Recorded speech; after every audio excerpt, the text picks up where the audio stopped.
In this series that I began 5 weeks ago, we've seen that God came. We've seen how God came.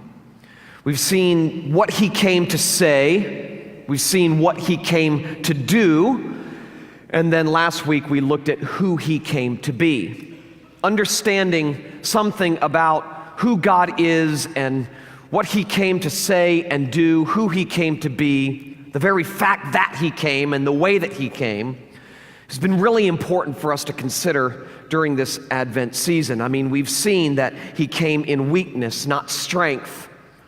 We've seen that he came to speak a word that diagnoses us and then a word that delivers us. He came to set captives free, and he came as a wonderful counselor, a mighty God, an everlasting Father, and a Prince of Peace. All of those things have been important for us to think about, for us to consider regarding who God is and who he came to be for sinners like you and me. Well, these verses here, these famous, very well-known verses here, specify the conditions into which Jesus came. In fact, it's really the only question that we haven't asked throughout this series. And these verses answer that question very, very clearly. Into what kind of conditions did Jesus come? Did Jesus come to a world that was asking him to come? Did he come to a clean place? Did he come to a people who were begging for his arrival? Into what conditions did this God come? To be a wonderful counselor and a mighty God and an everlasting Father and a Prince of Peace. So I want to take just a few minutes to answer that question this morning. Where Jesus came, or into what conditions did he come into? John here intentionally uses a lot of Genesis chapter 1 language to show that Jesus was not simply the latest prophet or religious guru on the scene. In fact, the kind of language that John uses here was intended to make his readers go, all of that sounds really, really familiar.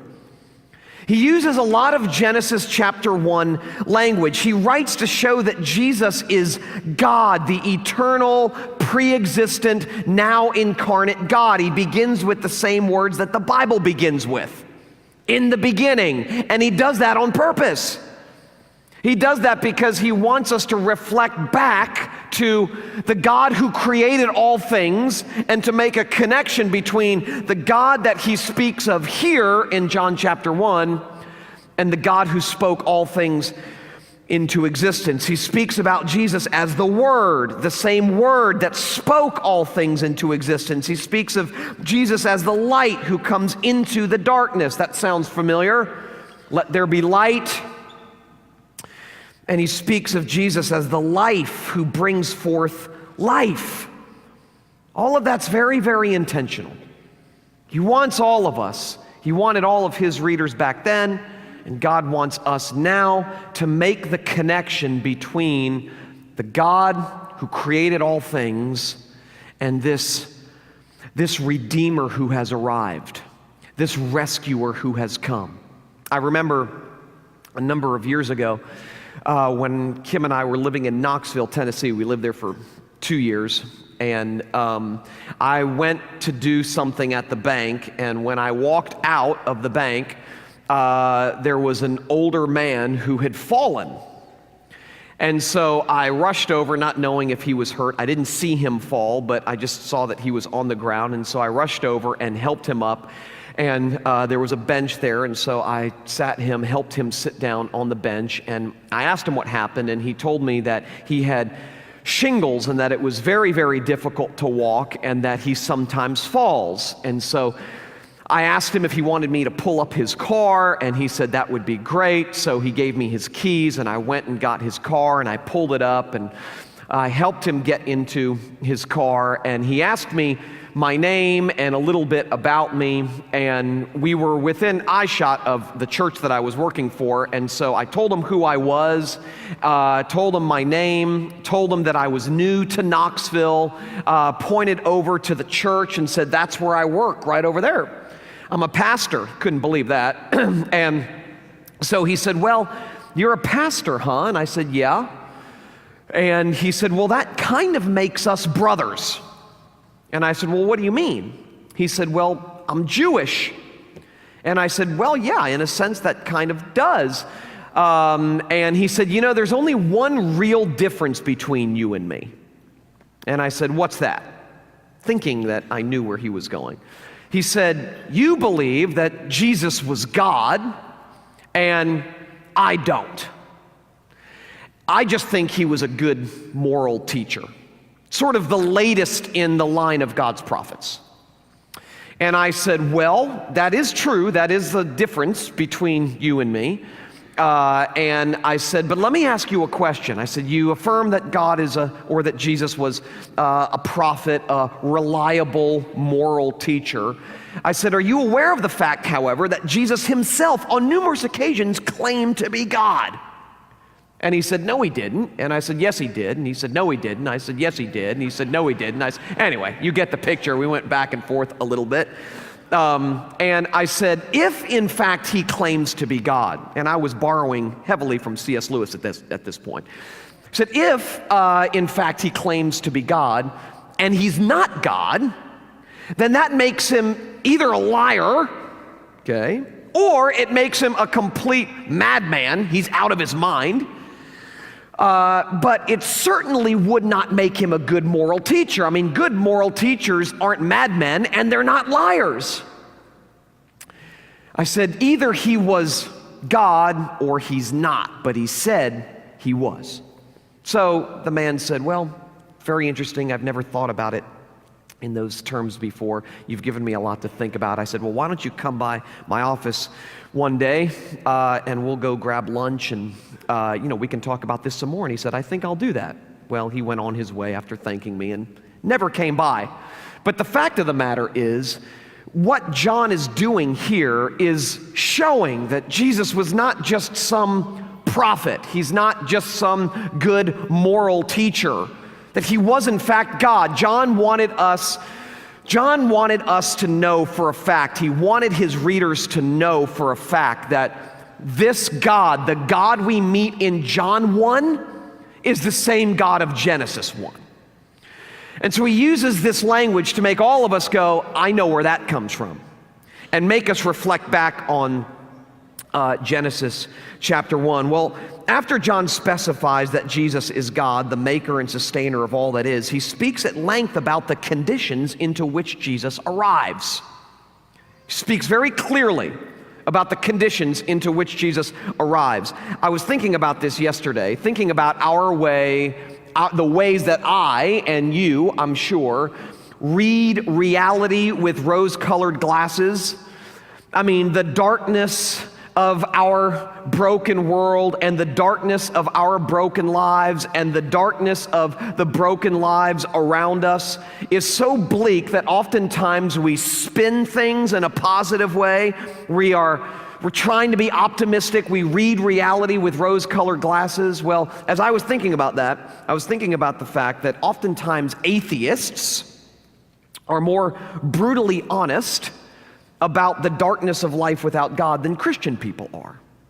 Bertrand Russell, who was an English philosopher famous for his atheism in the 20th century, wrote this: atheists, when they're being honest, are remarkably real in the way they describe things. They're brutally honest in the way they describe things, if in fact God is not real, if in fact God does not exist. Listen to what Bertrand Russell said. Man's origin, growth, hopes and fears, loves and beliefs are but the outcome of accidental collocations of atoms. No fire, no heroism, no intensity of thought and feeling can preserve an individual life beyond the grave. all the labors of the ages, all the devotion, all the inspiration, all the noonday brightness of human genius are destined to extinction in the vast death of the solar system, and the whole temple of man's achievement must inevitably be buried beneath the debris of the universe in ruins.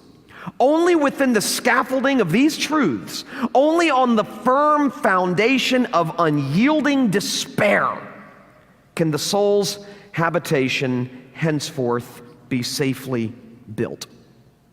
In other words, this is what Russell's saying.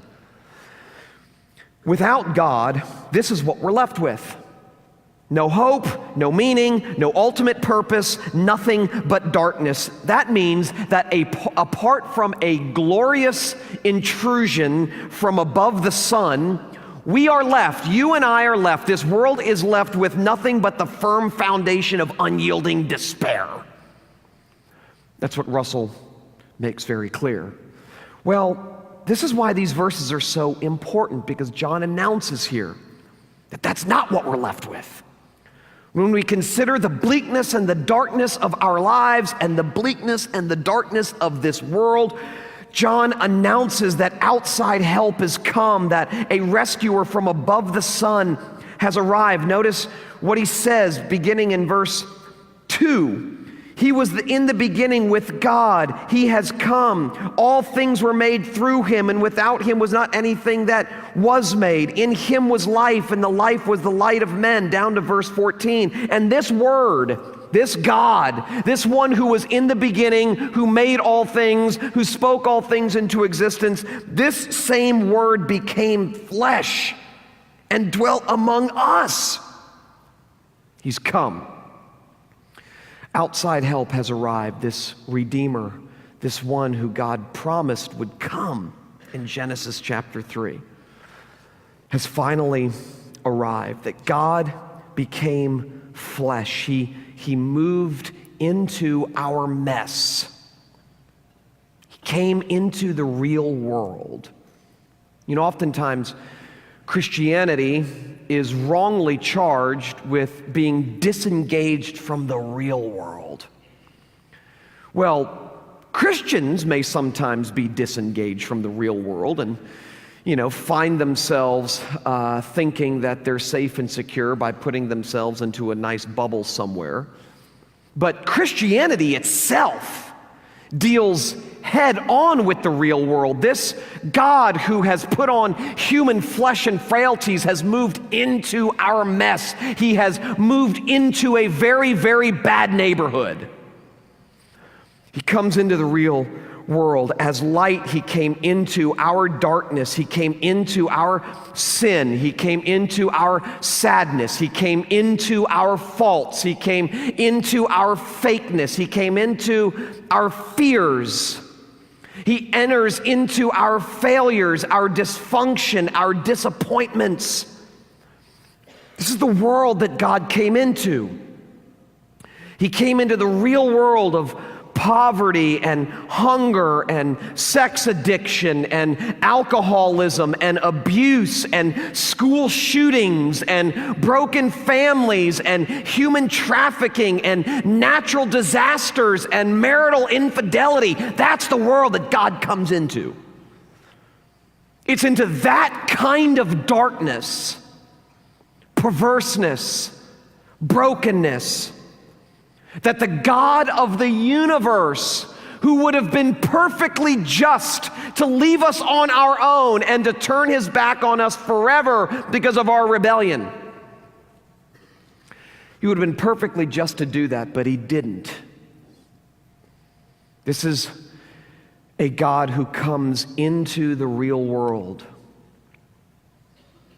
This is a God who comes into the mess of our lives, into the darkness of our lives.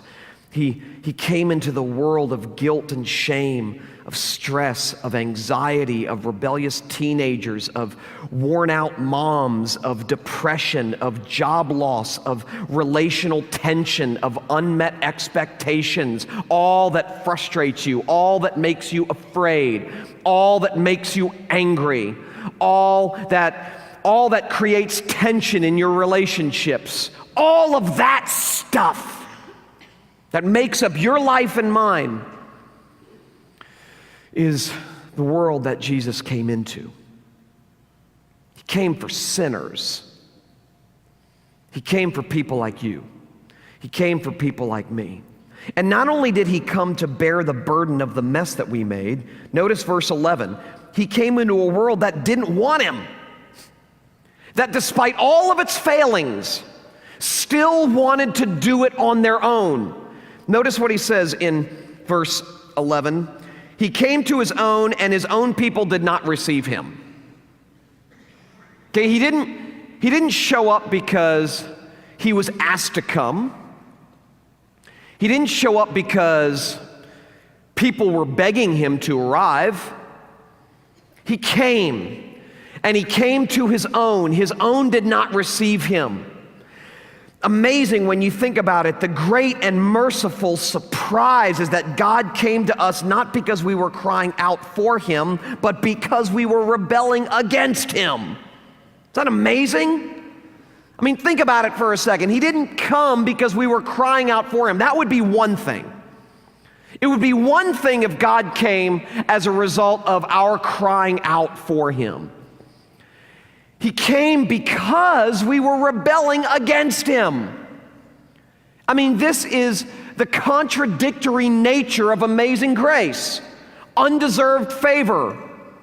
God's gift coming our way, God's love coming our way, minus our merit. While we were yet sinners, Christ died for us. While we were at our worst, God gave us his best. That's what this is saying.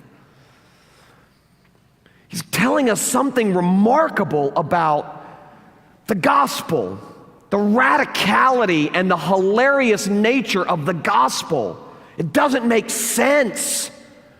What makes sense to you and me is our saying, please forgive me, please come and help, and God saying, okay, I'll come help.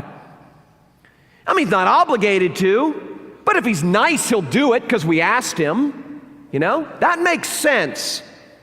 What doesn't make sense is rebellious runners running from God, and God, as the gracious hound of heaven that he is, patiently pursuing rebels like you and me. That doesn't make sense. And that's precisely what John describes here. He came not because we were all right, but because we were all wrong. That has to inform the way we understand the Christian life. Because this is what happens in your mind and my mind. If you're a Christian, we hear a statement like that. God came not because we were all right, but because we were all wrong. God came not because we were clean, but because we were dirty. And we think about statements like that, and we automatically apply that only to our conversion. And we fail to let that flavor the Christian life as a whole. That it's still true for Christian people, even if God has saved you, it's still true that God comes to you and to me each and every day because we're dirty, not clean, because we're bad, not good. As I've said on numerous occasions, growth in the Christian life is not I'm becoming stronger and stronger, more and more competent every day. It's I'm becoming increasingly aware of just how weak and incompetent I am and how strong and competent Jesus continues to be for me. That's what it is. And so what we see is that God comes not because we were doing it all right and he wanted to reward us. It's because we were doing it all wrong and we needed him to save us. Big difference. He didn't come because we were clean and he wanted to hang out with clean people. He came because we were dirty and he took on himself our dirt, our mess, so that he could save us from it. And notice verse 14, he didn't come to give us a self-help plan or a blueprint for better living. He came to save us from our self-help plans and blueprints for better living. I mean, we get the Christian life all wrong when we think about the Christian life in those terms as well. It took a lot of God's work to get us in. It takes a lot of our work to keep us in. You know, as I've said before, for whatever reason, the symbol of the Christian faith shifts from cross to ladder as we think about the Christian faith in terms of our climbing up instead of God's continual coming down.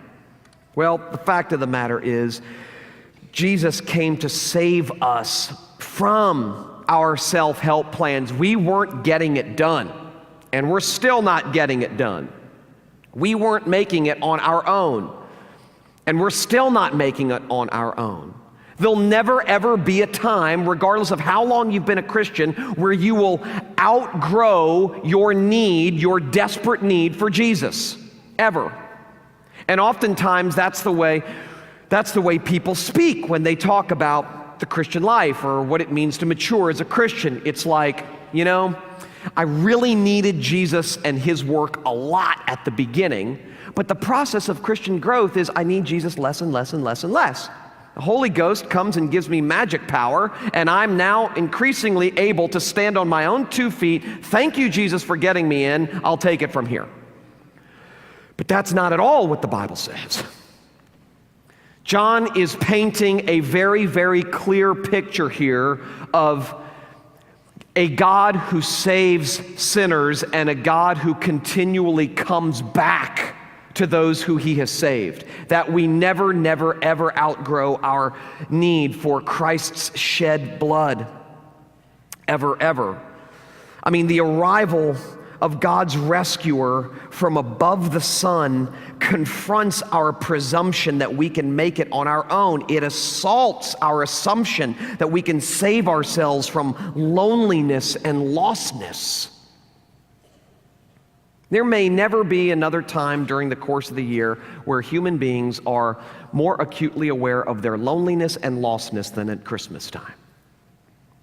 I mean, I've talked to numerous people who've been Christians for a long, long time. And for some, this is the first Christmas where they're having to deal with divorce. This is the first Christmas where they're having to deal with death. For whatever reason, Christmas brings to mind in an acute way just the brokenness of their lives and the brokenness of our world. And the incarnation of Jesus, the arrival of God's rescuer from above the sun, announces it. It confronts our presumption, our assumption that we can save ourselves from loneliness and lostness. We try so hard to fix ourselves and to fix what we think is broken, to fix our children, to fix other people. And the arrival of God in the flesh, the arrival of God's rescuer, assaults that assumption that we'll ever be able to make it. And in a sense, that's good news to us, because it's a reminder that the weight of the world is not on our shoulders, that it's not ultimately up to us to make sure everything turns out okay, to make sure that I find happiness on my own, security and significance on my own. This is why John speaks about the difference between law and grace in verse 16 and 17. Notice what he says in verse 16, "For from his fullness we have all received grace upon grace." From his fullness we have all received grace upon grace. Verse 17, "For the law was given through Moses, grace and truth came through Jesus Christ." This is what John wants to make very clear. The law tells us what to do. The gospel of grace tells us what God has done. The law tells us what God expects of us. The gospel of grace tells us what God has done for us because we couldn't meet his expectations. So the law is good in its relentless reminder that we can't do it. The gospel is good in its relentless reminder that Jesus did it for us. In fact, the law constantly reminds us how dependent we are on grace. And so what he's saying is, life without God is life without the gospel. I mean, if this life without God is life without grace. If this rescuer did not come, if he did not arrive, if he did not show up, all we are left with is a to-do list that we better be able to nail or else we'll never, ever achieve for ourselves the freedom and the fullness of life that we long for and that we're seeking. All of this, life without God is life without grace. It's life under law, the law of self-rescue, the law of self-actualization, the law which constantly says it's up to you. You have to make it happen. Keep up a good front and never, ever, ever let them see you sweat, ever. Keep up appearances. Work your entire lives to get people to think you're better than you actually are. Don't ever let them get to see the real you, because they will isolate you on an island in the middle of the Pacific Ocean if they see who you really are. Remember I told you a number of weeks ago, I don't recommend that you spend a whole lot of time watching Chris Rock stand-up comedy, but once in a while, when he's not cursing, he says some funny stuff. And he was talking about relationships in this one section of a routine he was doing. And I said this, I've told you this a number of weeks ago, but he said, when people meet you for the first time, they're never meeting you, they're meeting your representative, okay? That's true. He was talking about guys and girls and dating and when you first meet someone. It's true. I mean, at least he acknowledges it. There are a lot of Christian people who don't acknowledge that. Yes, we are showing you who we want you to think we are. Because God knows that if we showed you who we really were, we'd be in trouble. You definitely wouldn't love us. You wouldn't even like us, okay? Well, this is the law that God came to save us from. The law of self-actualization. The law is the voice which says your value is dependent on what you can do and who you can get people to believe you are, so do more and try harder. That's what it is. It's the voice that says you are responsible to establish your own identity. It's all on you. Last week was the 1-year anniversary of Christopher Hitchens' death. Christopher Hitchens, famous atheistic philosopher, wrote a number of books. Most of you are familiar with him. Got very sick with cancer and died pretty quickly. And he was really, really honest about just the pain, the emotional and physical pain he was going through as a result of this disease that was eating his body away. And in his last interview, this is what he said. I am typing this, having just had an injection to try to reduce the pain in my arms, hands, and fingers. The chief side effect of this pain is numbness in the extremities, filling me with the not irrational fear that I shall lose the ability to write. Without that ability, I feel sure in advance that my will to live would be hugely attenuated. I often grandly say that writing is not just my living and my livelihood, but my very life. And it's true. Almost like the threatened loss of my voice, which is currently being alleviated by some temporary injections into my vocal folds, I feel my personality and identity dissolving as I contemplate dead hands and the loss of the transmission belts that connect me to writing and thinking. Honest. He's saying, apart from being a writer, I don't even know who I am. I have staked my identity on being a writer. And now I'm getting ready to lose my capacity to think and write. And therefore, I won't want to live anymore. Now, for some of us, it's not writing. For most of us, it probably isn't. For some, it's our kids. For some, it's our reputation. For some, it's our grandkids. For some, it's our spouse. Whatever the case may be, writing's not a bad thing. Kids aren't a bad thing. Spouse isn't a bad thing. But when we depend on those things to establish our identity and put all of our identity eggs in those baskets, what happens when those things begin to fall through the cracks? You see, When our identity and our idolatry become one and the same, the prospect of death can only lead to unyielding despair. And it's when we feel this weight of having to make it on our own that we slip into the slavery of self-salvation, self-rescue. It's all up to me. I have to make it happen. But as is always the case, self-salvation projects experientially eclipse the only salvation project that can really set us free. And John chapter 1 reveals the one who came to set us free from the pressure of having to fix ourselves, which we all feel very acutely. We know, we're in touch with ourselves enough to know that things aren't all right.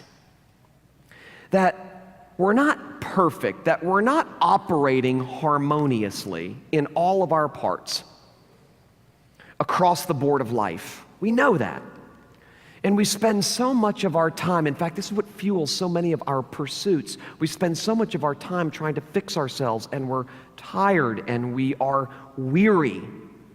There are different ways that young people try to fix themselves, and ways that old people try to fix themselves, and ways that everybody in between tries to fix themselves. And it's wearisome, it's tiring. And so the announcement of this rescuer who has come full of grace upon grace to set us free from the burden to save ourselves and find ourselves and free ourselves and all of those things. He is the one who has come, grace upon grace, that He has come to do for us what we could never do for ourselves. So Christmas is the arrival of the Creator onto the stage of His own broken, wounded, defaced, sinful creation with the goal of making all things new. Christmas Day, Les Miserables comes out. I strongly encourage you to see it, okay? One of the greatest stories ever told. The book is this thick, so just go see the movie, okay? They've done a lot of different versions of it, but I was listening to an interview yesterday where two men that I admire very much were talking about the movie and connecting it to the categories of law and grace and basically the things that John speaks of here. Well, Victor Hugo wrote a poem in 1847 after the death of his daughter, simply entitled Written Beneath a Crucifix. Victor Hugo wrote Les Mis, that's why I'm telling you to go see the movie. But he wrote this, it wasn't until yesterday as I was listening to this interview that I became aware of this poem that he wrote in 1847 called Written Beneath a Crucifix. And it was these lines that really, really struck me. And they're not only for me, they're for you. You who weep, come to this God, for He weeps. You who suffer, come to Him, for He cures. You who tremble, come to Him, for He smiles. You who pass, come to Him, for He remains. You who sin, come to Him, for He forgives. What great, great news. God is a forgiver of sinners. He has never, ever, ever turned away a sinner who has come to terms with his or her own desperation and need, cried out for help. And God simply responds, I came. I'm here. I've got this.